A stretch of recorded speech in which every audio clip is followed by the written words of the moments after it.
bisa memberikan popularitas yang lebih untuk hidup lu. Selama Mamiya bisa memberikan keuntungan untuk lu. Tetapi ketika Sarwenda udah nggak punya apa-apa dan udah nggak ada yang bisa dimanfaatkan oleh lu, disitulah cinta, kesetiaan, dan semua yang udah lu ucapkan, semua. Giorgio Antonio akhirnya buka suara setelah namanya terus dikaitkan dengan polemik yang melibatkan Sarwenda dan Ruben Onsu. Belakangan, Giorgio ramai dituding menumpang hidup karena sering berada di rumah Sarwenda dan beberapa kali melakukan siaran langsung bersama. Menanggapi berbagai komentar tersebut, Giorgio menegaskan dirinya tidak gentar menghadapi cibihan yang terus diarahkan kepadanya di media sosial.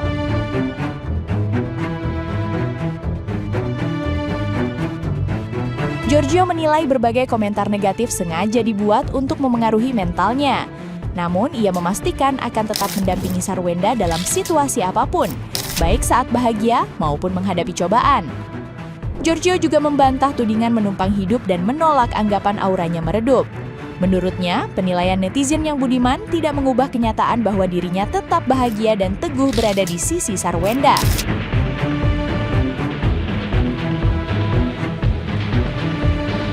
Nah, gimana nih menurut netizen yang terhormat? Silahkan berkomentar ya. Ada apa lagi ini? Ini masuk ke beranda saya, jadi izinkan saya untuk bersuara berkaitan hal ini. Please netizen, jangan hujat saya. Oke, konflik memanas. Sarwenda minta Ruben Onsu tak seret Giorgio Antonio. Tapi Giorgio Antonio memakai fasilitas rumah yang dianggap rumahnya dia. Bagaimana dia tidak diseret? Coba pikirkan. Giorgio Antonio tanggapi netizen yang sebut dirinya numpang. Terserah. Kayak cewek lu jawabnya terserah. Kalau udah terucap kata terserah, kemungkinan dia udah capek untuk jawabin pertanyaan-pertanyaan netizen. Dia mungkin udah nggak tahu tuh mau jawab kayak gimana lagi, kehabisan kata-kata, atau bingung mau bikin alasan apa lagi. Karena semua yang dia ucapkan itu nggak ada buktinya dan nggak terbukti juga. Jadi lebih baik cari jawaban yang aman dan ambigu. Saya akan makin dekat dengan Mamiya selama Mamiya bisa memberikan tumpangan untuk lu, selama Mamiya bisa memenuhi semua kebutuhan lu, dan selama Mamiya bisa memberikan popularitas yang lebih untuk hidup lu, selama Mamiya bisa memberikan keuntungan untuk lu. Tetapi ketika Sarwenda udah nggak punya apa-apa dan udah nggak ada yang bisa dimanfaatkan oleh lu, disitulah cinta, kesetiaan, dan semua yang udah lu ucapkan semuanya akan diuji. Itu CEO si Wenda ditantang itu sama Bang Hotman Paris, guys. Masa nggak ada tanggapannya sih? Itu tantangannya cuma tunjukin doang rekening ada nggak di rekeningnya itu tuh 500 miliar. Kan dia itu kan CEO kan, 2000 toko. Penghasilannya juga per bulannya pasti gede kan, triliunan gitu kan. Masa iya nggak mau ditanggepin sih? Gimana sih? Coba dong tanggepin biar seru, guys. Biar orang-orang nih netizen Indonesia nih percaya gitu kalau lu itu adalah CEO. Udah gitu doang. Nggak usah takut, itu tuh jalan loh. Jalan menuju untuk netizen itu percaya sama lu nih. Elah, kan lu sendiri kan ngomong 2000 toko. Cuma tunjukin rekening doang. Paling kecil ada nggak 500 miliar gitu. Kalau gue mau nggak punya, belum punya nanti mungkin ya guys ya. Tapi kan kalau seorang CEO masa yang nggak punya sih, pasti punya kan. Gak usah salpo sama rambut gue yang lagi berdiri tuh. Udah gitu dong. Gue bilang juga apa ya, Giorgio pacarnya Sarwenda ngaku punya 2000 toko. Sampai Bang Hotman Paris minta bukti. Begitu denger Bang Hotman Paris langsung minta bukti kekayaannya sama pacarnya Sarwenda. Katanya sih ribuan tokonya nyebar ya di berbagai wilayah termasuk Malaysia. Bang Hotman kan juga penasaran sama keberadaannya toko-toko itu. Malah nanyain netizen, bener kagak tuh toko-tokonya eksis di pusat-pusat perbelanjaan. Katanya Bang Hotman kalau benar-benar punya 2000 toko saya salut. Nah kalau benar-benar orang kaya saya bangga. Dengan wajah manis bisa dapat emak-emak yang udah punya beberapa anak. Katanya kalau punya 2000 toko kagak usah sulit nunjukin asetnya. Katanya Bang Hotman kalau emang bener punya 2000 toko udah pasti tuh dapat 500 miliar dalam hitungan menit. Tapi jangan lupa, hati-hati, udah bayar pajak belum? Bang Hotman sih cuma negesin aja, pengen bukti sama orang yang mengklaim punya 2000 toko. Ica kali tunjukin deposito 500 miliar. Ya kalau belum ada, cincin deh, beli cincin 50 miliar. Katanya kalau emang punya segitu, apalagi lebih besar, ya Bang Hotman ngaku kalah. Nah kalau lu pada pernah lihat kagak tokonya Giorgio?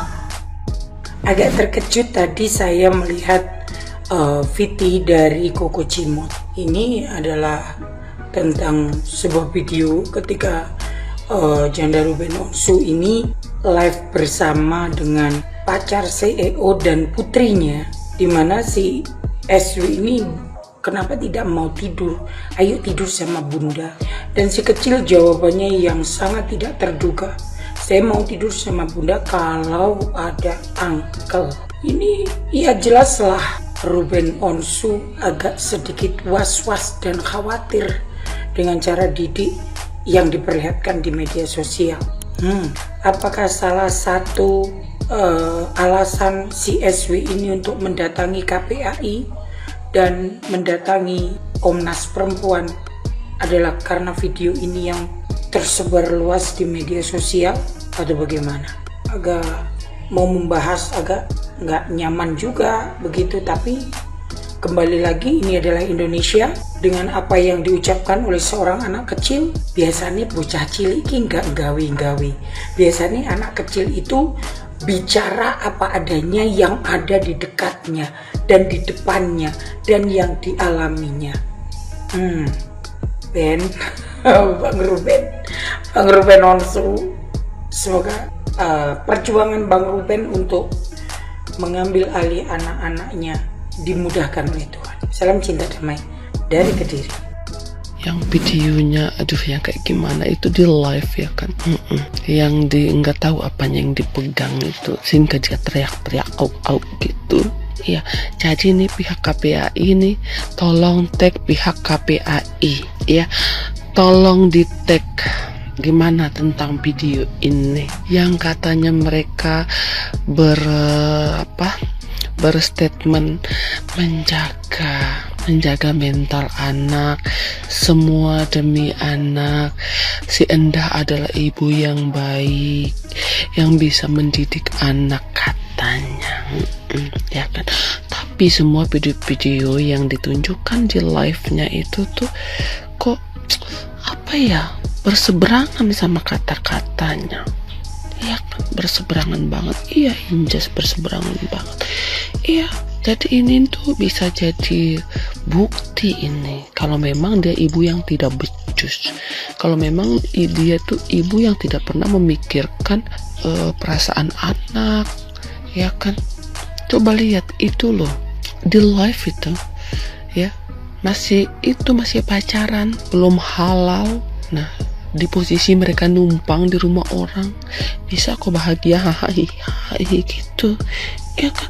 Jadi ini tuh harus video aku nih harus di tag ya ke pakar-pakar hukum ya kan, bahwa banyak netizen yang geram melihat perlakuan seorang ibu yang katanya kalem terus bisa mendidik anaknya. Itu kata netizennya dia, atau kata pemujanya dia ya kan. Tapi yang beredar itu kok video yang begini mulu gitu loh. Tag PAI-nya, semuanya di tag masuk ke dalam sini. Iya, kok bisa gitu mereka pergi menemui Komnas Perempuan, terus Komnas Anak, kok bisa membawa kata semua demi anak atau menjaga perasaan anak. Itu ya, mereka itu tuh dilabeli dengan kata-kata itu, semua demi anak. Pasti begitu. Semua demi anak katanya. Berarti nih kalau seandainya pemikiran kita yang busuk ini, berarti kita terus mena-mena melakukan apapun ya kan, live di tempat tidur dengan guling-guling ya kan, terus live pakai baju pakai baju tidur ya kan, tangan kemana-mana terus kan ya kan, semau-maunya, padahal di situ ada anak. Dan jejak digital juga ini tuh, aduh sangat jahat banget. Apakah dia nggak kepikiran gitu suatu saat anaknya itu besar gitu, nggak kepikiran dia kok bisa gitu ada perempuan yang seperti ini di muka bumi ini gitu, ya kan? Minta tolong tag KPAI-nya, ya kan? Tag KPAI-nya. Karena dia tuh sudah mengadu ke sana. Sebenarnya apa yang diadukan? Dia mengadukan dirinya karena di anak di setiap live-nya itu kan pelanggaran itu.